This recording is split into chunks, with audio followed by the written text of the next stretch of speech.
안녕하세요. 오늘은 보내주신 소방시설 점검관리 매뉴얼 1권, 그중에서도 제1장 10절, 이산화탄소 소화설비, 이 부분을 좀 집중적으로 파헤쳐 보려고 합니다. 이 내용을 통째로 외우셔야 한다고 하셨죠. 네네. 저희가 딱 핵심만 뽑아서 머릿속에 착 붙도록 암기 도와드리겠습니다. 네, 맞습니다. 이 이산화탄소 소화 설비, 이게 가스계 소화 설비 중에서는 대표적이죠. 그 특정 공간의 산소 농도를 확 낮춰서 불을 끄는 그런 원리인데요.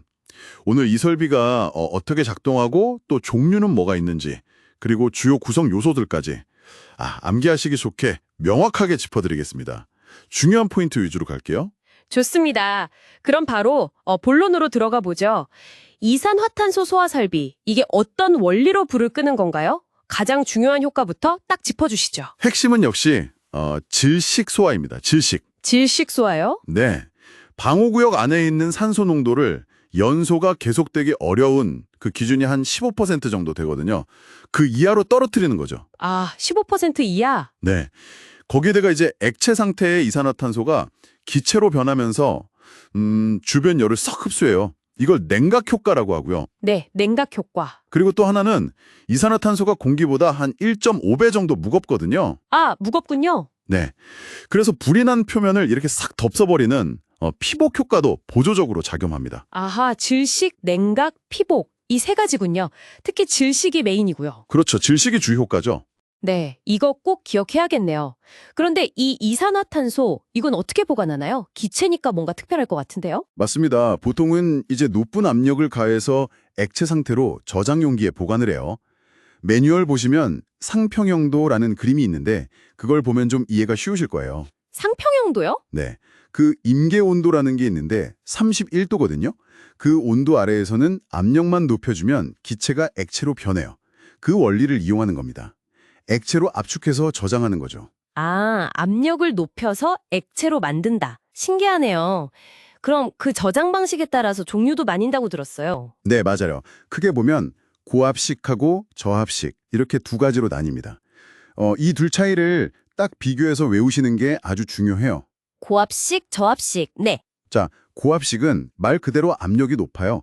상온, 예를 들어 20도씨에서 한 6.0 메가파스칼 정도. 6.0 메가파스칼이면 엄청난 압력인데요. 그렇죠. 상당히 높죠. 그래서 용기는 상대적으로 좀 작습니다. 예를 들면 68리터짜리 용기에 45kg 정도를 저장하고요. 네네. 압력이 높으니까 배관도 좀 두꺼운 걸 써야겠죠. SHVL노 80규격. 이게 배관 벽 두께 규격이거든요. 이걸 쓰고 최종적으로 분사되는 헤드에서의 압력도 2.1 메가파스칼 이상으로 꽤 높습니다. 주로 좀 작은 공간, 소규모 방호구역에 적합하죠. 고압의 작은 용기, 두꺼운 배관. 오케이, 그럼 저압식은 완전 반대겠네요? 정확합니다. 저압식은요, 온도를 낮춰요. 영하 18도씨 정도로 아주 낮게, 그리고 압력은 상대적으로 낮습니다. 한 2.1 메가파스칼 정도. 영하 18도요. 그럼 냉동장치가 필요하겠군요. 네, 그렇죠. 저온 상태를 유지해야 하니까요. 대신에 저장 용량이 어마어마하게 커질 수 있어요. 1.5톤부터 크게는 60톤까지 아주 대용량 탱크에 보관이 가능합니다. 와, 60톤이요? 네. 그리고 배관은 고압식보다는 얇은 것, 실 넘버 40 규격을 쓰고요. 분사 압력 기준도 1.05 MPa 이상으로 고압식보다 낮습니다. 그러니까 이건 대규모 시설에 유리하겠죠. 그리고 저장량을 원격으로 확인할 수 있다는 장점도 있고요. 이야, 비교가 확실히 되네요. 고압식은 상온, 고압 소용량, 두꺼운 배관, 쉘 80, 높은 방사압 2.1 MPa 이상. 반대로 저압식은 저온, 저압, 대용량, 얇은 배관, 쉘 40, 낮은 방사압 1.05 MPa 이상. 이렇게 딱 정리해서 외우면 절대 안 잊어버리겠어요. 네, 그렇게 비교해서 기억하시는 게 좋습니다. 그럼 이 설비들 작동은 어떻게 시키는 건가요? 불이 나면 자동으로 되는 건지 아니면 사람이 뭘 눌러야 하는 건지?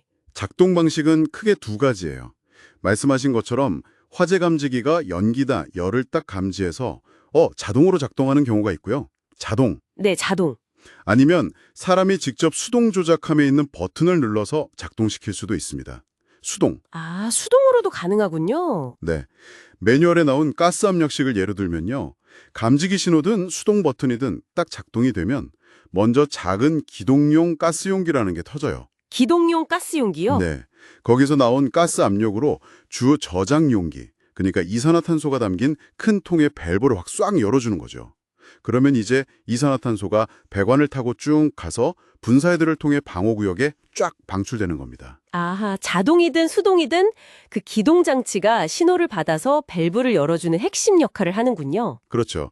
그게 트리거 역할을 하는 거죠. 자, 그럼 이제 마지막으로 정말 중요한 거. 이산화탄소 얼마나 필요한지는 어떻게 정하나요? 아, 너무 복잡한 계산식 말고요. 그냥 핵심 개념만요. 암기해야 하니까요. 네, 계산할 때 핵심이 되는 개념은 딱 두 가지입니다. 첫째는 방호구역의 최적, 그러니까 보호해야 할 공간의 부피고요. 네, 공간 크기. 둘째는 설계 농도입니다. 그 공간에 이산화탄소를 어느 정도 농도로 채워야 불이 확실히 꺼질 거냐 하는 기준이죠. 설계 농도. 네. 예를 들어서 매뉴얼에 나온 표면화재, 기름이나 가스화재 같은 거요. 이런 경우에는 이론적으로 필요한 최소 농도가 한 28% 정도인데 여기에 안전율 20%를 더해서 보통 34% 이상을 최소 설계 농도로 잡습니다. 아, 34%? 이론 농도 28%에 안전율 20% 더해서 오케이. 네, 그리고 만약에 그 공간에 창문이나 문처럼 열린 부분, 이걸 개구부라고 하거든요. 이런 게 있으면 이산화탄소가 그쪽으로 새어나갈 거 아니에요. 아, 그렇죠. 새 나가겠죠. 그러니까 그 새나가는 양만큼 추가로 더 넣어줘야 합니다. 이걸 개구부 가산량이라고 하는데 이때 추가량을 계산하는 이론적인 배경이 자유유출 이론이라는 게 있어요. 쉽게 말하면 구멍 크기나 위치에 따라 가스가 얼마나 빨리 빠져나갈지 예측해서 보충량을 정하는 개념이라고 보시면 됩니다. 아, 개구부가 있으면 추가량이 필요하다? 이것도 중요하겠네요. 자, 오늘 이산화탄소 소화 설비 정말 핵심만 쏙쏙 뽑아봤습니다. 여러분의 암기를 위해 최종 정리 한번 할까요? 네, 좋습니다. 첫째, 소화 원리, 주 효과는 뭐였죠? 질식입니다. 산소 농도 15% 이하로 저하, 부가적으로 냉각과 피복 효과도 있고요. 그렇죠. 둘째, 저장 방식, 두 가지. 네, 고압식과 저압식. 고압식은 상온 고압 소용량 SH80 배관, 방사압 2.1메가파스칼 이상, 저압식은 저온 저압 대용량 SH40 배관, 방사압 1.05메가파스칼 이상. 딱 비교해서요. 완벽합니다. 셋째, 기동 방식. 자동, 즉 감지기 연동, 그리고 수동, 조작함 이용, 네. 마지막, 약재량 계산의 핵심 요소. 방호구역 최적과 설계 농도, 표면화재 기준 최소 34% 이상, 그리고 개구부가 있으면 추가량이 필요하다는 거. 바로 이겁니다. 이 네 가지 포인트만 확실히 잡아두시면 매뉴얼 보실 때 훨씬 수월하실 거예요. 네, 맞습니다.